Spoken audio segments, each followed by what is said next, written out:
Oke, Assalamualaikum warahmatullahi wabarakatuh.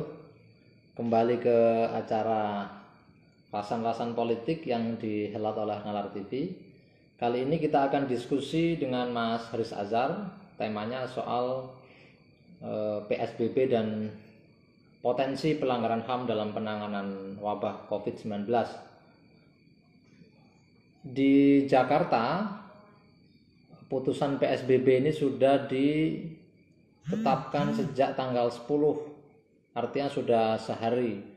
Dan beberapa dari berita yang saya baca, beberapa ojek online ada yang sudah kena razia.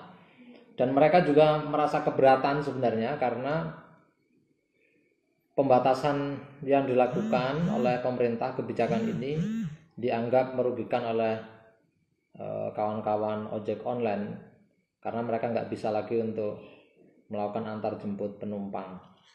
Nah, kita akan diskusi banyak dengan Mas Haris Azhar. Tadi sudah siap-siap. Oh ya, mohon maaf ini tadi acaranya agak mundur setengah jam karena nunggu azan selesai biar nggak terganggu. Oke, sebentar. Haris Azhar. Kok belum muncul ya?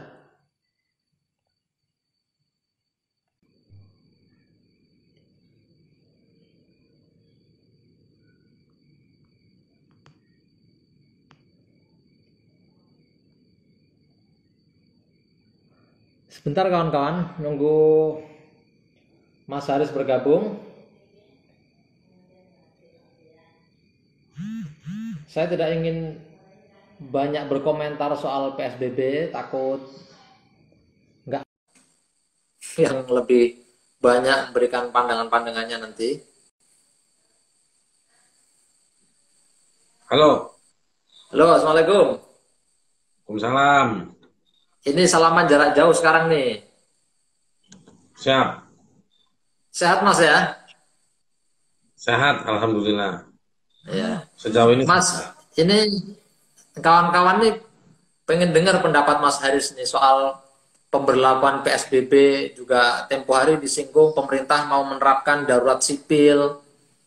Nah, di Jakarta setahu saya sudah diberlakukan sehari ini dan kemarin Anies juga ngomong akan ada, kalau nggak ada yang nggak nurut akan dapat tindak pidana gitu. Nah, singkat di awal Mas Haris apa komentarnya terhadap itu PSBB ini? Sebenarnya PSBB akhirnya itu sepertinya titik negosiasi pemerintah, titik negosiasi pemerintah dengan mengakomodir apa yang sudah dilakukan oleh sejumlah Pemda. Jadi PSBB itu dia aturan soal PSBB dari mulai Kepres turun ke apa lalu muncul PP tentang tata kelola pengaturannya, lalu muncul lagi Permenkes nomor 9, lalu kalau di Jakarta muncul Pergubnya Anies. Nah, kalau dilihat dari isinya, atau pertama konsep PSBB-nya sendiri, dia bukan sepertinya saya nggak dapat bahwa itu apa namanya karantina wilayah itu enggak. Hmm. Bahwa darurat kesehatannya iya di Kepres eh, virus corona yang meluas mendunia ini lalu diakomodir sebagai kedaruratan kesehatan, tetapi PP-nya tidak mendorong adanya karantina wilayah seperti yang digunakan dalam rujukan Kepres maupun PP, rujuknya ke Undang-Undang Karantina Kesehatan, tetapi tidak eh, menggunakan konsep karantina wilayah. Hmm. Jadi tetap menggunakan konsep social distancing atau physical distancing itu yang dikampanyekan sebelum Kepres itu muncul atau sebelum PP itu muncul atau sebelum Permenkes itu muncul. Jadi sebetulnya tetap saja masih bermodalkan konsep distancing atau menjaga jarak tadi itu.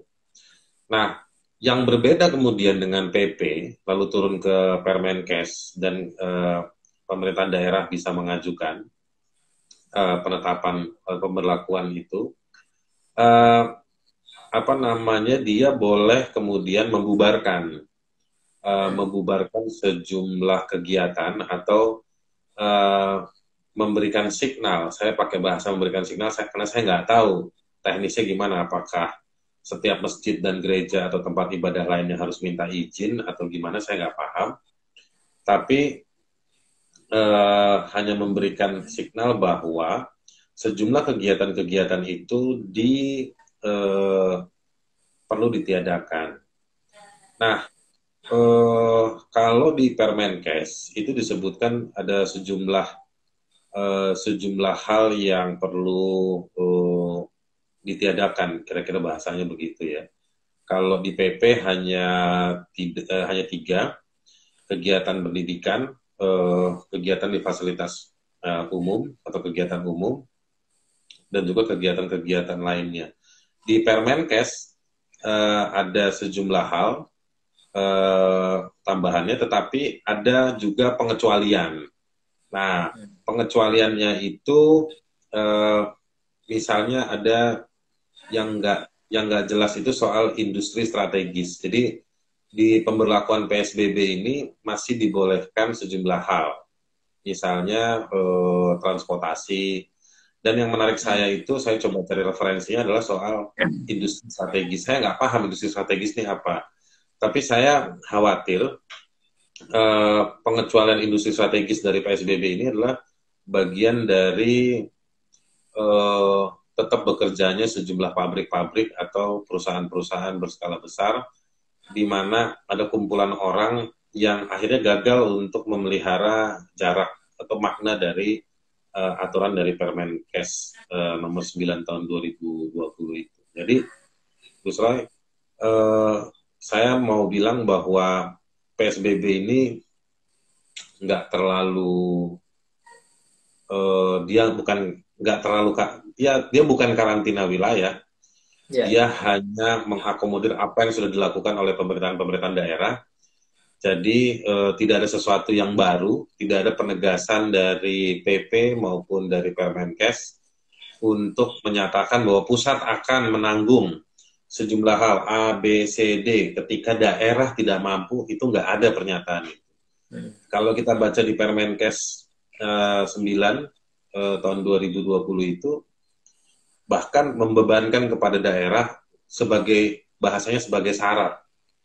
Anda harus menunjukkan bahwa angka epideminya ini meningkat, lalu ada keberbahayaan yang Anda harus buktikan sebagai syarat untuk diajukan kepada Kemenkes.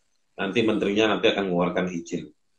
Nah, ini yang Permenkes jadi kayak semacam aturan yang sangat birokratis, tidak ada sense of crisis-nya, tidak ada gambaran ruang di mana pemerintahan pusat itu akan menanggulangi sejumlah hal. Padahal ini bukan sekedar urusannya daerah, ini udah urusannya dunia. Jangankan pusat, sebetulnya misalnya aja nih, Pacitan mau menyatakan bahaya, yang mau bantu itu WHO suruh bantu juga mau. Negara maju lain suruh bantu Pacitan atau suruh bantu Bulukumba di Sulawesi Selatan juga mau. Jadi nggak bisa Bulukumbanya harus ngajuin sendiri ke Kemenkes. Kira-kira begitu. Artinya kalau nggak ada pengajuan tadi itu dengan sejumlah prasyarat nggak bisa itu ya, nggak bisa disetujui ya. Kalau tidak ada pengajuan tersebut, maka pemerintah daerah boleh dikata tidak bisa melakukan sejumlah pembatasan. Apalagi mau karantina, apalagi mau lockdown, itu nggak bakal bisa. Jadi pemerintah daerah harus melengkapi syarat-syarat administratif. Mereka harus mengandalkan ahli-ahli kesehatan publik di tempatnya. Yang saya nggak tahu, di 500 kabupaten dan kabupaten kota ini apakah merata ada ahli soal kesehatan publik. Apakah mereka punya data yang cukup? Hasil dari bagi APBN dana kesehatan yang hanya 5% dibagi ke berbagai daerah. Di setiap daerah ada turunan-turunannya untuk puskesmas, untuk beli obat, RSUD, perbaikan alkes, perbaikan bangunan, dan lain-lain. Saya nggak paham apakah dengan duit itu mereka cukup selama ini, dan akhirnya ketika ada situasi pendadakan seperti ini, apakah mereka ada kemampuan dan kapasitas untuk atau sebagaimana yang diminta oleh eh, Kementerian Kesehatan? Saya nggak paham dan saya khawatir itu sebetulnya, atau saya bahasa saya mungkin agak lebih kencang, saya curiga itu nggak ada, nggak bisa. Nah, dengan kondisi seperti itu nanti ada ruang yang tidak terjemput oleh tanggung jawab negara, karena diserahkan ke pemerintahan daerahnya tidak mampu. Ketika pemerintahan daerah tidak mampu dalam penanganan wabah, karena wabah itu dimensinya bukan sekedar penyakitnya, tetapi penanggulangannya, dan ketika ditanggulangi ada dampak sosial, ekonomi di tingkatan masyarakat menengah ke bawah terutama. Nah, nanti ketika nanti di salah satu isu, misalnya di masyarakat menengah ke bawah dari sisi ekonomi dan sosial, plus kondisi kepanikan di tingkatan ranah kesehatan, para dokter yang sudah teriak-teriak sekarang minta penambahan APD dan lain-lain. Nanti ketika ini menjadi panik, menurut saya PSBB itu sudah nggak bisa responsif terhadap situasi ini, dan itulah nanti yang ancaman yang muncul itu, pemberlakuan darurat sipil nanti bisa kejadian. Jadi kita Artinya ada kangen. alasan untuk melakukan darurat sipil. Betul, bisa jadi darurat sipil ketika nanti PSBB ini tidak bisa menanggulangi wabah, dan juga tapi karena situasinya sudah penanganan tapi dia tidak sukses, tapi juga ada dampak di tempat yang lain, di berbagai tempat itu pada ekonomi rakyat, dan mereka nanti tidak mau tertib pada penanganan wabah ini, ya nanti akhirnya muncul kepanikan. Ini balapan aja nih, yang panik duluan siapa? Yang panik duluan kelompok medik, kelompok menengah ke bawah, atau nanti justru negara yang panik lebih dahulu, atau dia saling nyaut nanti kepanikan di masyarakat yang berujung pada tindakan-tindakan yang di luar normalitas biasa yang terjadi. Nanti negara yang merespon lebih eksesif. Begitu. Nah, ya makasih Mas Haris. Saya kok melihat ini agak paradoks itu Mas ya. Di satu sisi pemerintah membatasi dengan skala besar, membatasi pergaulan sosial dalam skala besar. Tapi di sisi lain juga seperti lepas tangan, nggak mau beri insentif ekonomi terhadap kebutuhan warga mereka selama melakukan isolasi itu. Jadi kalau arahnya itu, ini kan kemungkinan besarnya gagal. PSBB ini kan gitu, itu bisa dibayangin. Kalau gagal, seperti Mas Haris bilang tadi, itu ada alasan untuk menerapkan darurat sipil. Tetap paradoks, artinya penanganan wabahnya tidak terjadi, alih-alih beres justru malah menimbulkan masalah baru. Mas Haris bayangin nggak nanti ada kemungkinan kalau ini nggak diselesaikan jadi ada potensi pelanggaran HAM-nya? Sebenarnya kalau situasi itu nanti ya memang bisa menciptakan pelanggaran HAM di ranah yang baru lagi, di mana nanti darurat sipil itu kalau nanti akhirnya diberlakukan, maka negara secara self-claim, klaim kepada dirinya mereka boleh melakukan sejumlah hal, yang tapi kita tahu pemberlakuan darurat sipil itu dia membutuhkan sebuah, dulu saya kalau belajar sama Munir disebutnya rule of engagement nama bahasanya. Jadi kayak aturan mainnya gimana dalam darurat sipil itu. Itu sebenarnya itu berlaku ya dalam dunia ketentaraan, kemiliteran. Kalau terjadi sebuah perubahan situasi yang mendorong negara untuk, atau tugas-tugas kemiliteran untuk perform, untuk muncul lebih jauh dalam konteks, kalau pakai undang-undang darurat tahun 59 itu konteksnya adalah konteks menyelamatkan pemerintahan dan negara, maka dia ada keleluasaan, tetapi keleluasaan itu seringkali digunakan atau berakibat pada sejumlah pelanggaran HAM. Misalnya kasus terakhir di 2003 ya di Aceh, darurat militer itu ribuan korbannya, dari mulai ditahan semena-mena, penghilangan orang dan lain-lain. Nah, kalau itu dilakukan, Saya pikir itu satu, dia menunjukkan bahwa penanganan wabah ini menjadi gagal. Kegagalan itu ditutupi dengan seolah-olah ada yang mengancam negara, padahal negaranya belum belum naik ke panggung untuk memberikan tarian yang membius wabah, tapi sudah nggak jadi naik panggung, tapi justru penontonnya yang diuyak-uyak duluan. Wabahnya ada di atas, tetap ada di atas panggung, yang di atas panggung malah si wabah itu. Tapi akhirnya masyarakat jadi nggak bisa lihat panggung, nggak bisa ngelihat wabah, karena masyarakat sudah dihadapi oleh kepanikan negara dengan memperlakukan darurat sipil. Padahal situasinya sebetulnya kalau kalau mungkin berimajinasi ke depan, itu sebetulnya nanti situasi itu adalah karena negara tidak komprehensif secara aktif menyediakan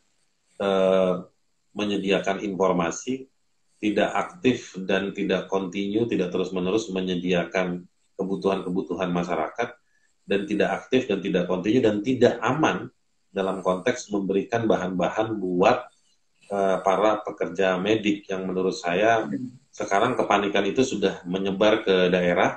Sekarang kita sudah lihat beberapa informasi dari Kalimantan, dari Papua, dari NTT, tim medis dan juga dokter-dokter yang kekurangan alat. Jadi nanti akhirnya kegagalan itu ditutupi dengan kritik yang makin besar, teriakan yang makin besar dari masyarakat, dan nanti atau mungkin tindakan-tindakan dari masyarakat, dan nanti itu diresponnya dengan terjadi dengan darurat sipil. Dan indikatornya, modalnya sudah ada telegram Kapolri yang melarang meminta aparatnya untuk menindak hoax. Lalu ada telegram Polri juga, ya Kapolri, yang minta untuk memidana jika ada masyarakat yang melakukan penghinaan kepada presiden. Lalu juga telegram tentang pengamanan pangan.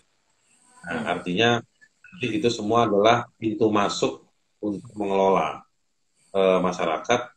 Jika nanti itu dianggap tidak mampu, maka dia naik eskalasinya menjadi darurat sipil.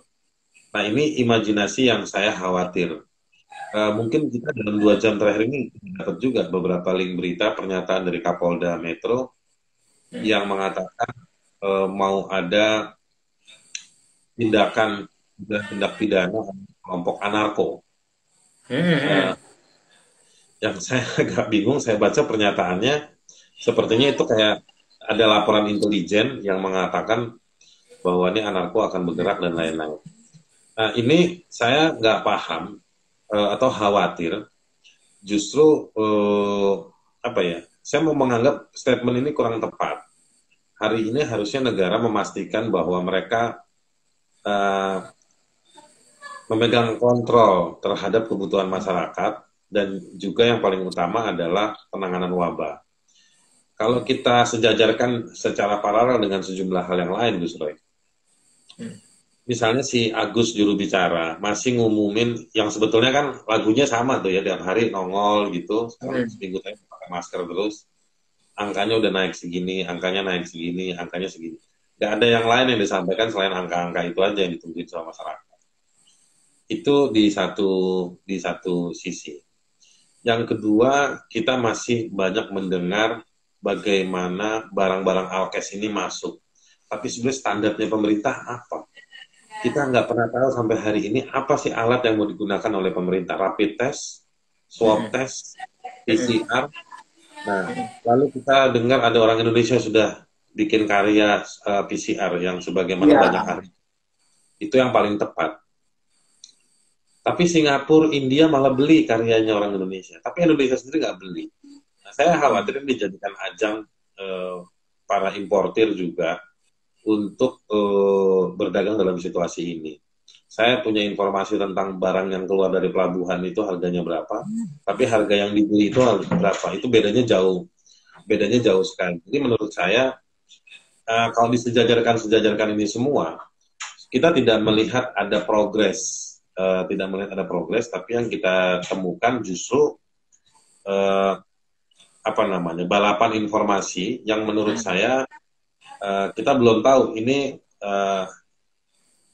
aransemennya seperti apa, arahnya. Kita tidak melihat ada perbaikan, tapi justru negara tidak menunjukkan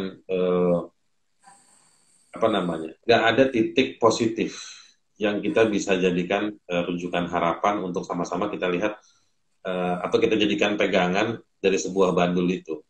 Pegangan ujungnya ini kita nggak dapet nih apa nih. Jadi sebenarnya ini bukan bandul, jadi bandulnya ada macam-macam yang bertubruk-tubrukan karena ada beberapa balapan informasi tadi.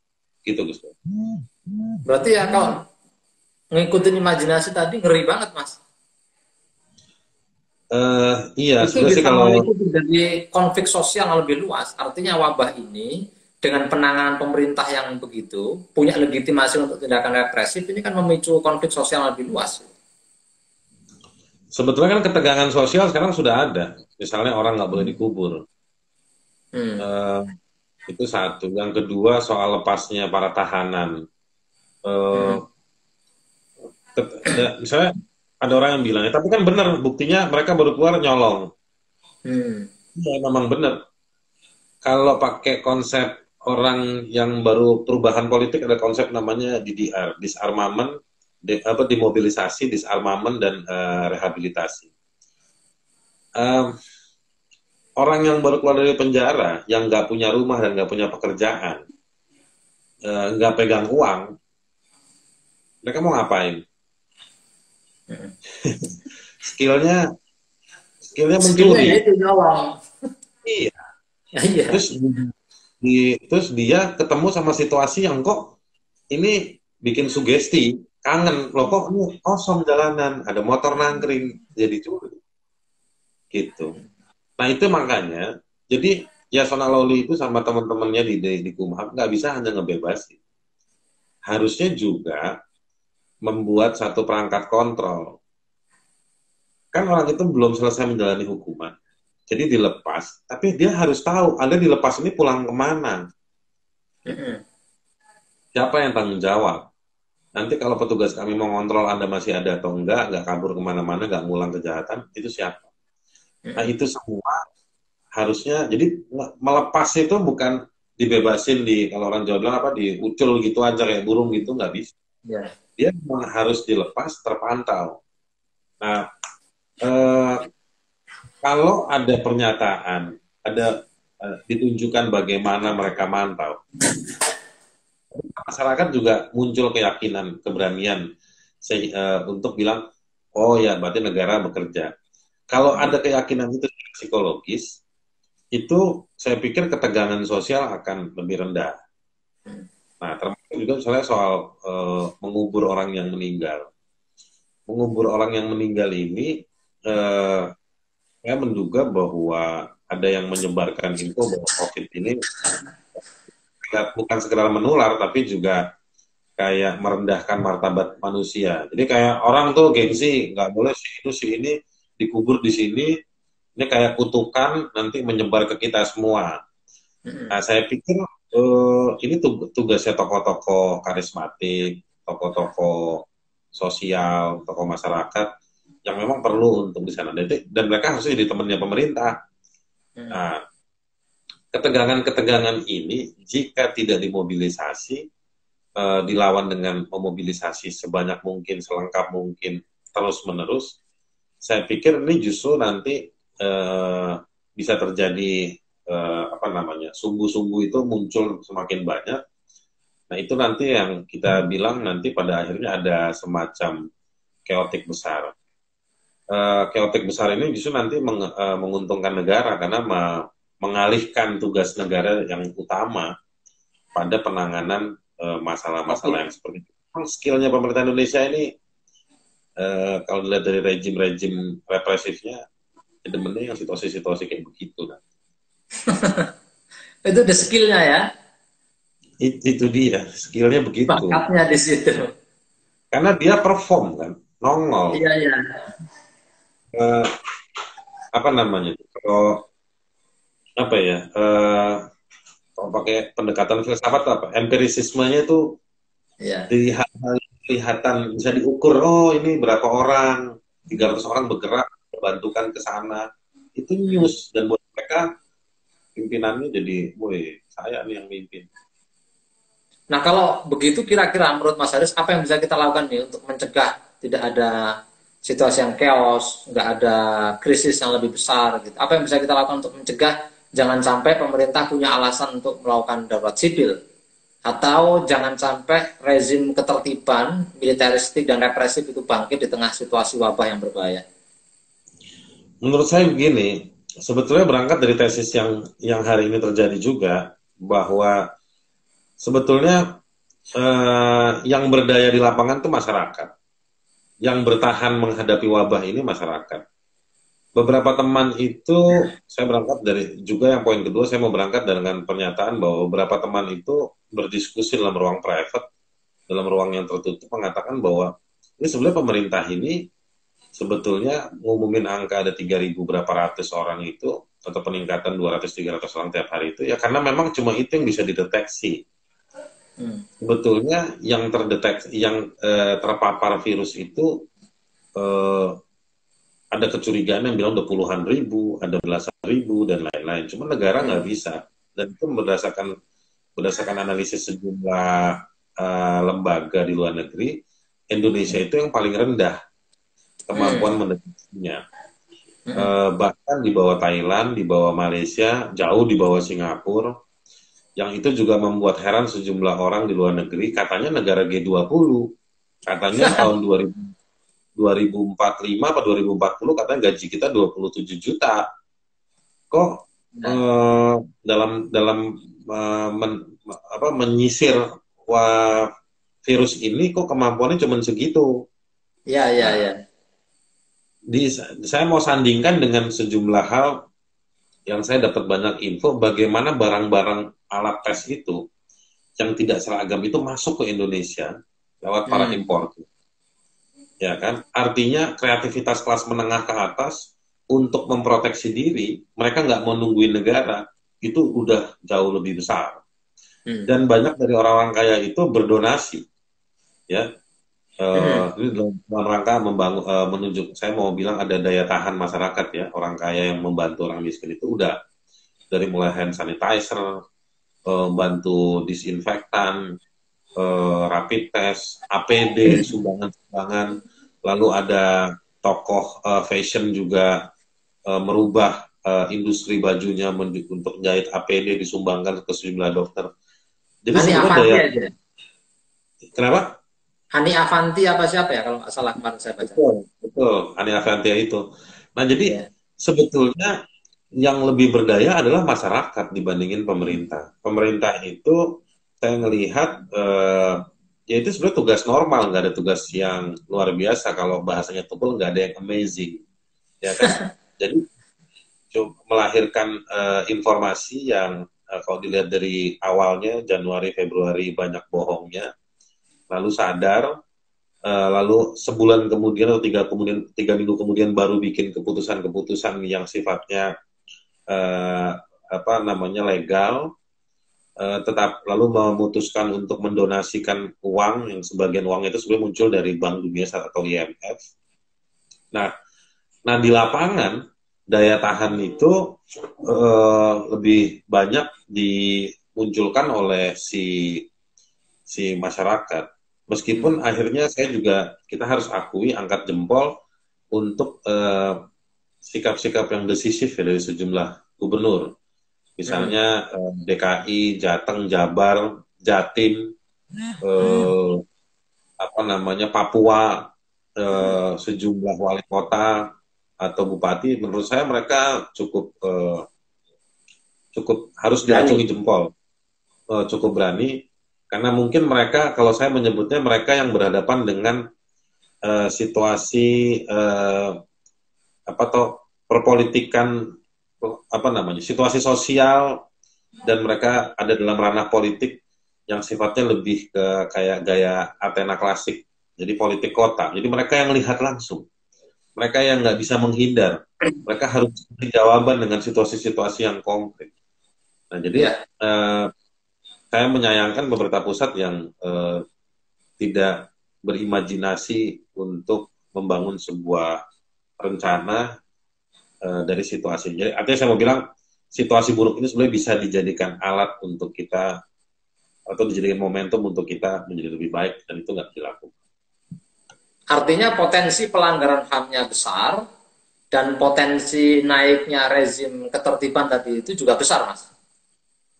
Besar. Jadi sebenarnya kalau bicara pelanggaran HAM di situasi hari ini pun sudah banyak pelanggaran hak atas kesehatan kan. Ya. Dengan terhadap para pekerja HAM-nya, para pembela HAM-nya, para dokter, itu kan mereka yang ada di frontline hari ini, mereka juga lemah perlindungan kita kepada mereka. Bukan nggak ada.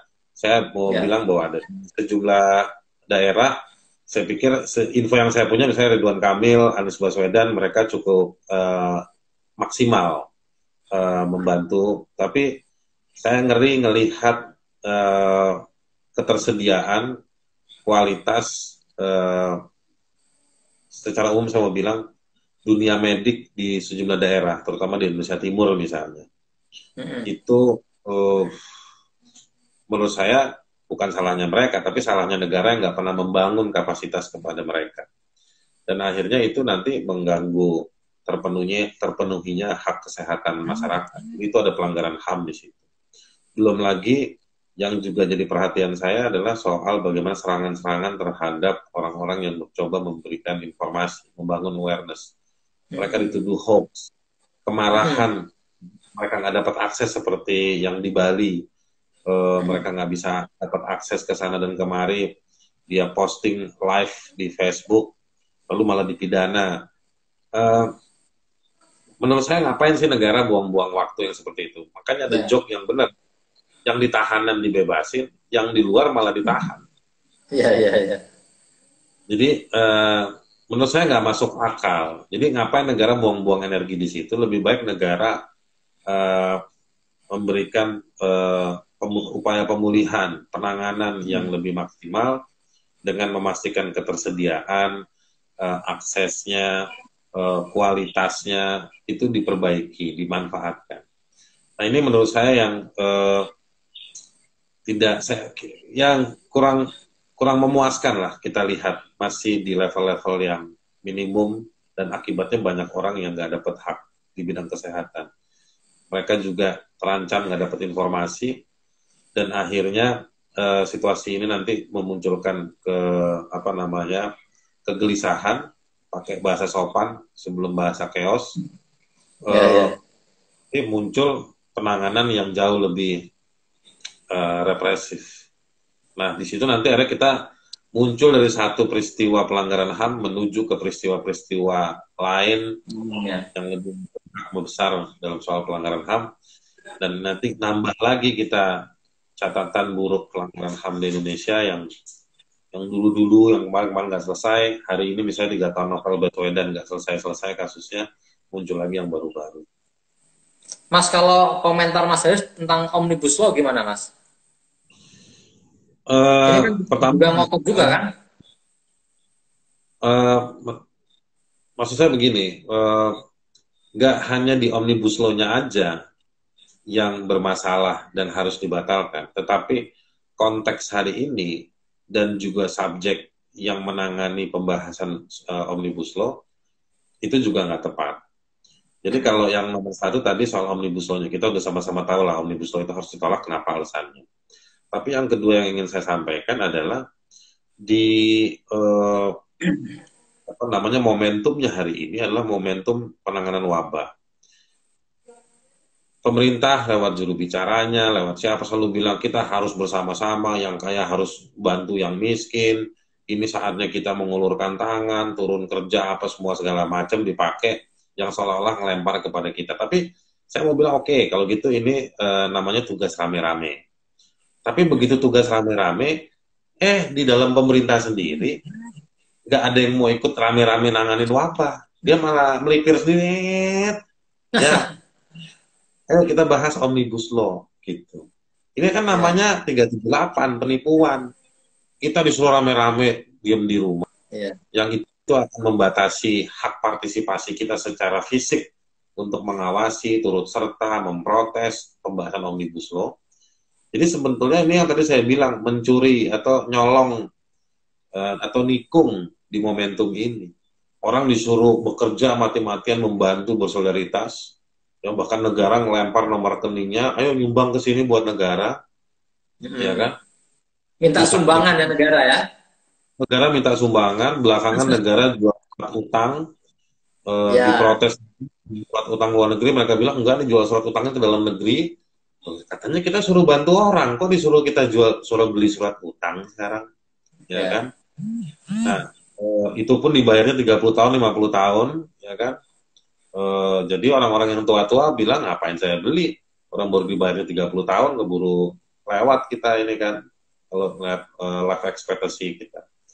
Nah, jadi kita didorong ke sana, kita didorong untuk fokus pada wabah, baik partisipasi untuk tidak melakukan kegiatan, duit kita diminta menyumbang, ya kan, pikiran kita harus nunduk sama rencana pemerintah, tetapi di dalam pemerintah itu sendiri, ya, mereka menyempel, saya bahas Omnibus Law, itu, menurut saya nggak benar sih, ya kan, ini mereka mengkhianati kebersamaan untuk menangani wabah, itu satu. Yang kedua, DPR dengan konsep situasi itu, DPR itu kan punya fungsi budgeting, punya fungsi legislasi, punya fungsi pengawasan. Mestinya diberdayakan itu semua. Fungsi legislasi bukan untuk ngebahas undang-undang yang lain atau RUU lain. Fungsi legislasi mestinya diberdayakan untuk penanganan wabah misalnya. Apakah 80 lebih peraturan perundang-undangan yang muncul hari ini terkait dengan wabah itu sinergis, cukup untuk menangani wabah ini, ya kan? Ini kan ada 80 lebih nih, Gus ini ya, muncul dari mulai peraturan gubernur, peraturan kementerian, macam-macam. Kantor saya udah ngedetek, itu ada puluhan, udah banyak. Mereka harus melihat itu. Yang kedua, budgeting. Yang Jokowi teriak-teriak pidato tiap sore, kita akan alokasikan bebas listrik, bayar relaksasi ini, itu, dan lain-lain. Itu punya visi, perlu diuji visinya pada penanganan wabah atau enggak. Kalkulasinya seperti apa. Nah, lalu penanganan-penanganan di lapangan, itu komisi-komisi itu mestinya kerja, ngawasin. Menteri Kesehatan dipanggil, udah menterinya dipanggil.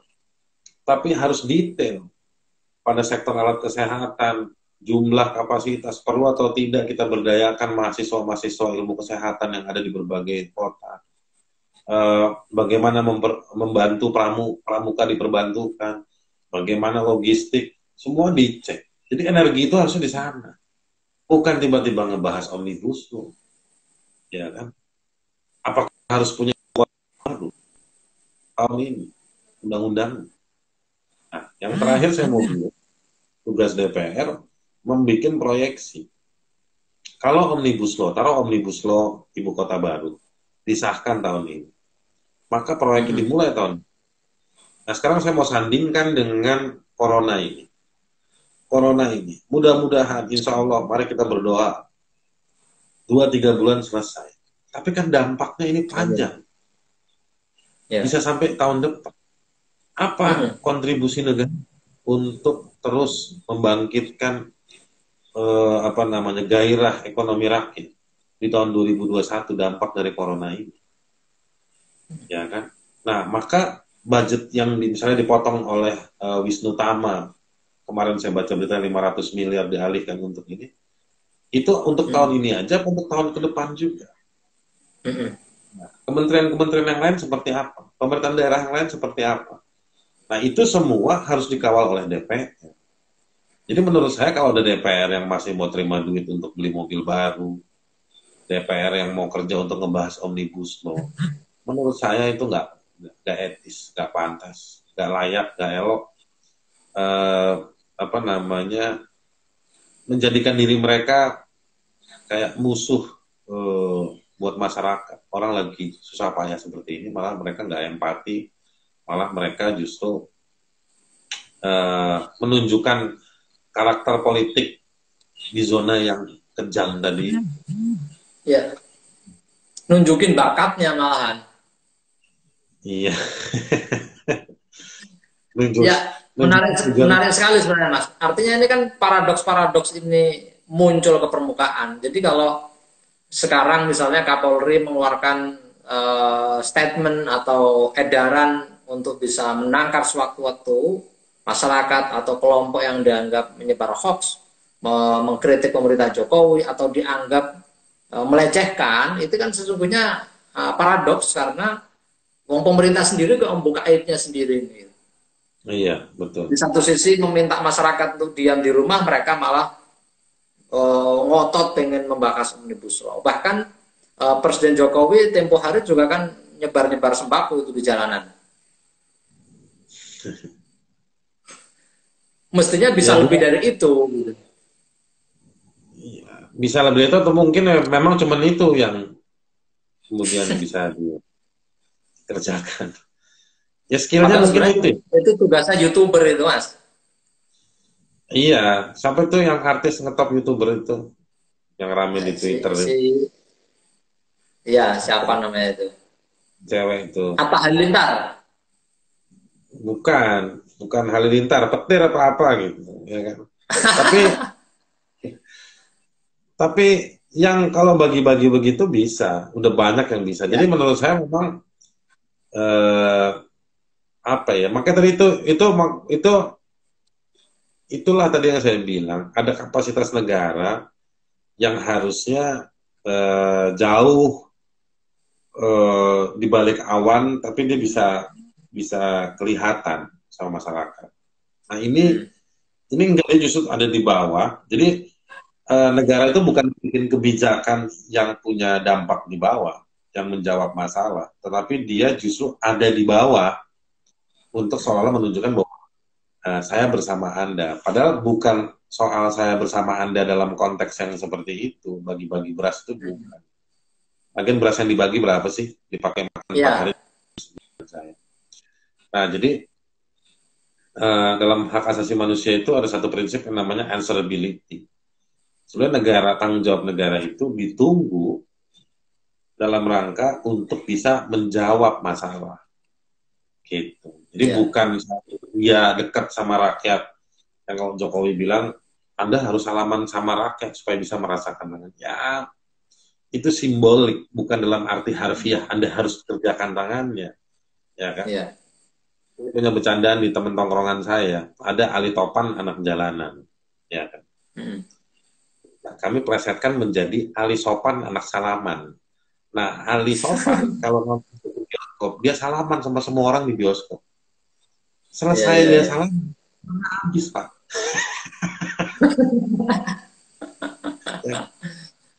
Tujuan Anda bukan berbaik hati dengan cara salaman. Jadi Anda ikutin permainan dalam bioskop, yaitu Anda diam, Anda cari kursi Anda nonton, ya kan? Intimasi sosialnya itu setelah selesai dari nonton bioskop, ketemu teman Anda tegur sapa. Bukan kita masuk ke bioskop salaman sama semua orang untuk menunjukkan bahwa kita ini bersahabat, bukan. Jadi salah kaprah. Ya kan? Jadi kalau mau bagi-bagi beras itu ya Pak RT saya aja cuma bagi-bagi informasi gitu, ya kan. Kalau soal beras ada cara lain. Nggak perlu negara harus ngerjain bawa-bawa beras bagi-bagiin ke orang. Salah gitu. Ya.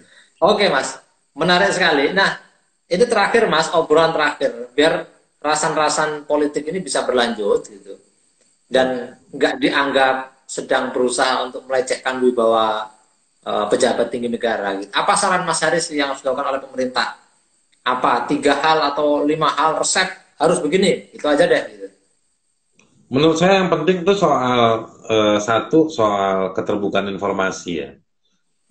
Kegagalan negara itu harus berani diakui. Misalnya data pneumonia, data orang meninggal, itu harus disejajarkan dengan data yang bisa dideteksi oleh negara. Itu satu. Yang kedua, jadi soal data ini harus diungkap. Lalu memperbanyak ruang bagaimana masyarakat bisa kontributif terhadap informasi apapun, supaya nggak jadi semacam sakwa sangka, stigma, diskriminasi, konflik sosial di bawah dalam skala-skala kecil itu harus dihindari, meskipun nggak bisa dihindari dalam arti 100%, tetapi harus disediakan kanal-kanalnya. Lalu juga yang paling penting dalam konteks medik, selain memastikan yang terbaik sesempurna mungkin untuk mereka yang bertarung melawan virus ini, yaitu para dokter, tenaga medis, para suster, orang-orang itu menurut saya kalau bisa difotokopi perbanyak lah, dengan cara kasih APD, apapun, mobilisasi tekstil. Kita ini kan nomor berapa? 5 besar di dunia produksi tekstil. Mana negara duduk bareng mereka, mau bilang 3 bulan lalu kita dengar kabar bagaimana di Solo, Sungai Bengawan Solo itu kena pencemaran dari teks, ya kan? Bikin baju. Kritex akhirnya merubah diri untuk produksi APD, ya kan? Ya harus dihargai sedikit, tetapi yang lain bagaimana mobilisasi itu? Bahkan yang fashion aja bisa. Nah, menurut saya mobilisasi itu penting. Dan ini ternyata secara de facto UMKM kita tuh ada di situ, ya kan? Nah, jadi menurut saya ini yang bisa kita lakukan, memberdayakan masyarakat dengan konteks-konteks yang sesuai. Lalu juga terakhir mengambil keberanian untuk menentukan cara apa kita ingin mendeteksi, cara apa kita ingin mencegah. Jadi PSBB itu harus sinergi dengan cara negara memerangi wabah langsung secara medik, secara saintifik. Bukan sibuk sama masyarakat, ayo diam di rumah, nggak boleh pulang kampung. Iya, itu udah. Meskipun nggak bisa 100%, itu akan dilakukan. Tapi negara juga tunjukin dong, dengan alat apa kita akan. Jadi waktu saya diam di rumah, waktu kita nggak pulang kampung, itu kita juga ada kontribusi dalam bentuk-bentuk tindakan-tindakan medik. Negara harus nunjukin itu. Nah, ini yang menurut saya bukan sekedar. Oke, thank you Mas Haris. Ini meskipun obrolannya singkat, mudah-mudahan bermanfaat dan didengarkan oleh pemerintah. Dan mudah-mudahan acara-acara seperti ini nggak dianggap untuk sedang merongrong wibawa negara, karena kita justru berharap negara hadir di tengah masyarakat. Gitu. Tadi ada poin-poin yang menarik. Masyarakat sipil perlu melakukan tindakan-tindakan tertentu yang sifatnya kritis, memberi masukan kepada negara agar tidak ada peluang untuk melakukan pelanggaran HAM dan lain sebagainya. Terima kasih, Mas Haris. Terima kasih, Gus Roy. Thank you ya. Oke, ketemu lagi di obrolan lainnya. Wah, anaknya sudah hadir itu. Siap, udah mau ngajak main tak umpet. Oke, terima kasih. Mudah-mudahan kawan-kawan kita lanjut lagi 2-3 hari lagi dengan diskusi lainnya. Allahumma a'fiq. Assalamualaikum warahmatullahi wabarakatuh. Terima kasih.